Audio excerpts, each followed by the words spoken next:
Imagine this. You wake up one morning, turn on the news, and find out that a high-ranking Yakuza boss, yeah, those guys, the infamous Japanese crime syndicate, has just pled guilty to nuclear trafficking. No, this isn't the plot to the next Bond movie. This is real life, and it's far more terrifying than any fictional villain could ever be. You might be thinking, wait, nuclear trafficking? Isn't that the stuff of international spy thrillers? Well, yeah, but apparently it's also a crime that's been quietly bubbling under the surface for years, and now the truth is out. The question is, how did a guy like this, who probably spent his life smuggling everything from drugs to counterfeit goods, end up dealing with something as deadly as nuclear materials? Stick with me, because we're about to dive into a global web of crime that's way darker than we ever imagined. And trust me, it's gonna make you question just how safe you really are. Before we dive into the specifics of this shocking case, it's crucial to understand who the Yakuza are and why this revelation is so significant. The Yakuza aren't just your average street criminals. They're a deeply entrenched part of Japanese society with centuries of history behind them. The Yakuza's roots go all the way back to the Edo period, which lasted from the early 1600s to the mid-1800s. During this time, a group of gamblers known as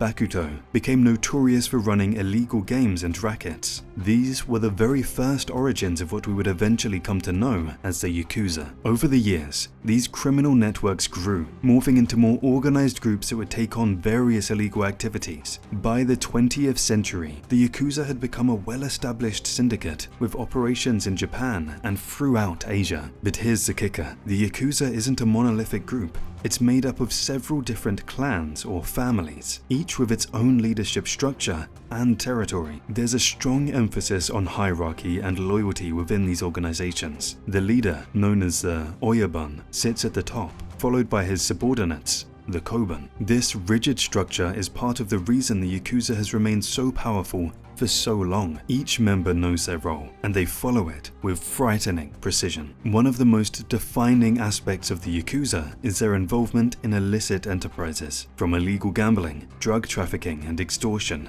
to human trafficking and arms dealing. They've built a criminal empire that spans far beyond Japan's borders. They're known for their ruthlessness and for making sure their influence is felt in nearly every sector of Japanese society, from politics to business. Despite their criminal activities, the Yakuza has had an interesting relationship with society at large. In some ways, they've been viewed as a necessary evil in post-war Japan. They've been known to step in during times of crisis, offering their services when the government and police weren't able to provide order. That reputation for being necessary, even if morally questionable, has allowed the Yakuza to maintain a certain level of power, despite the fact that their activities are, of course, illegal. Now, this is where Takeshi Ebisawa comes in. Ebisawa, a 60-year-old Japanese national, is a prominent figure within the Yakuza. He's not just a member, he's one of the key leaders orchestrating some of the most dangerous and international criminal operations tied to the syndicate. His criminal activities have spanned the globe, from trafficking nuclear materials like uranium and weapons-grade plutonium to smuggling large quantities of heroin and methamphetamine. His network was so expansive, it reached across Japan, Thailand, Burma, and even the United States. Ebisawa's involvement in the Yakuza fits perfectly into the syndicate's long history of illegal ventures. But what makes his story so chilling is the scale and nature of the crimes he was involved in. He wasn't just running local rackets, he was trafficking dangerous nuclear materials, dealing heavy-duty weapons, and fueling the global narcotics trade. His criminal empire was part of the darker, more insidious side of the Yakuza's reach, showing just how far their influence can go when they step outside the boundaries of traditional organized crime. The DEA investigation. Inside the sting, the Drug Enforcement Administration, or DEA, began tracking Ebisawa's activities around 2019. At the time, they suspected that he was involved in large-scale narcotics trafficking, primarily moving heroin and methamphetamine. What they didn't know was how deeply entrenched he was in more dangerous operations, including arms trafficking and nuclear materials. The key to cracking the case came when Ebisawa unknowingly introduced an undercover DEA agent posing as a narcotics and weapons trafficker into his criminal circle. The undercover agent referred to as UC-1, gained Ebisawa's trust and was introduced to a network of criminals that stretched from Japan to Thailand, Burma, and beyond. With the agent's help, the DEA was able to start infiltrating the operations and understand just how far-reaching and sophisticated Ebisawa's network really was. Over the course of the investigation, the undercover agent met with Ebisawa and his associates multiple times, negotiating drug deals, arms sales, and even discussing the transfer of nuclear materials. This wasn't just a simple exchange of drugs for money. The meetings revealed a much darker side to Ebisawa's operations. He was working with military-grade weaponry, including surface-to-air missiles, which he planned to send to insurgent groups in Burma. He was also dealing with enormous quantities of heroin and methamphetamine, which he intended to smuggle into the US as part of these transactions. But it was the nuclear materials deal that really raised the stakes. At the heart of this investigation was a deal involving uranium and plutonium, two of the most dangerous materials on Earth. In early 2020, Ebisawa informed the undercover agent that he had access to a large quantity of nuclear materials that he was willing to sell. Over a series of meetings and communications, the agent learned that Ebisawa was trying to broker a deal with what he thought was an Iranian general, who was actually another part of the DEA's undercover operation. The plan was to supply this general with uranium and plutonium, which would have been used for nuclear weapons development. To make matters worse, Ebisawa wasn't just trafficking these materials for profit, he was also using them to fund the weapons deals. He was willing to sell uranium and plutonium in exchange for military-grade weapons, like missiles and firearms, which would be used in violent conflicts in Burma. The DEA's undercover operation carefully documented these discussions, making it clear that Ebisawa was willing to play a central role in enabling nuclear weapons proliferation and arms dealing across borders. As the investigation progressed, the DEA received vital intelligence from law enforcement agencies in countries like Thailand, Indonesia, and Japan, helping to close in on Ebisawa's network. Eventually, the operation led to the seizure of nuclear samples that had been sent to the US for testing. These samples, which were described as yellow cake, uranium, and thorium, were found to contain not just uranium, but also weapons-grade plutonium, confirming the danger of Ebisawa's dealings. The culmination of the investigation was the successful arrest of Ebisawa and his associates. Thanks to the undercover work, international collaboration, and careful coordination across multiple law enforcement agencies, the DEA was able to stop a massive criminal network that was not only flooding the US with drugs, but also trafficking in materials that could lead to catastrophic consequences on the world stage. The DEA's success in taking down Ebisawa's operation shows just how far organized crime syndicates like the Yakuza have reached. It wasn't just about drugs or arms anymore.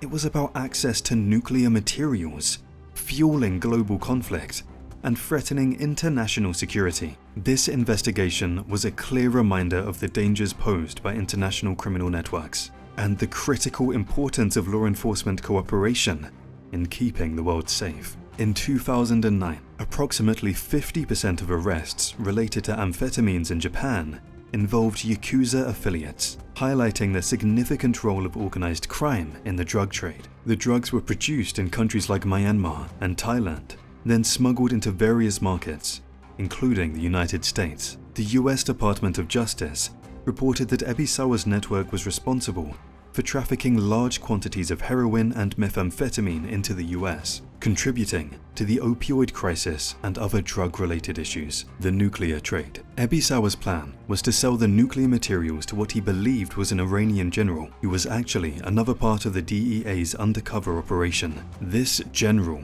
was interested in using the materials for a nuclear weapons program. Ebisawa wasn't just casually talking about selling these dangerous materials. He was fully prepared to make the deal, and he offered the general plutonium, saying it would be even better for the weapon's purpose than uranium. In one of the meetings, Ebisawa even showed the undercover agent photos of nuclear materials, including uranium and thorium, with Geiger counters measuring their radiation levels. These were no small-time items.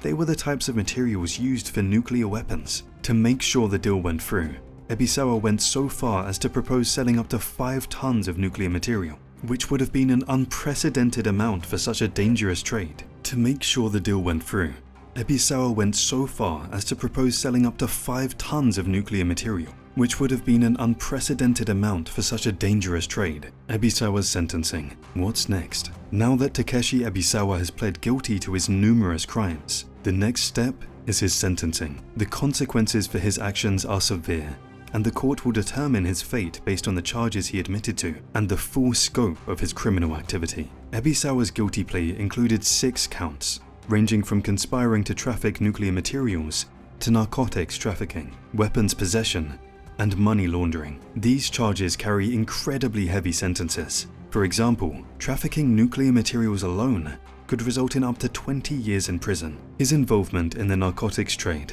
including heroin and methamphetamine, could lead to life imprisonment. There's also the charge related to firearms, including machine guns and missiles, which could carry a sentence of life in prison as well. On top of these charges, he faces money laundering charges that could add another 20 years to his sentence. One of the key moments that led to his guilty plea was a series of meetings that took place in early 2022, during which Ebisawa and his associates discussed the sale of nuclear materials. On February 4th, 2022, Ebisawa's co-conspirator, CC2, told an undercover DEA agent that his group had access to over 2,000 kilograms of thorium-232 and more than 100 kilograms of uranium in the compound U-308, commonly known as yellow cake.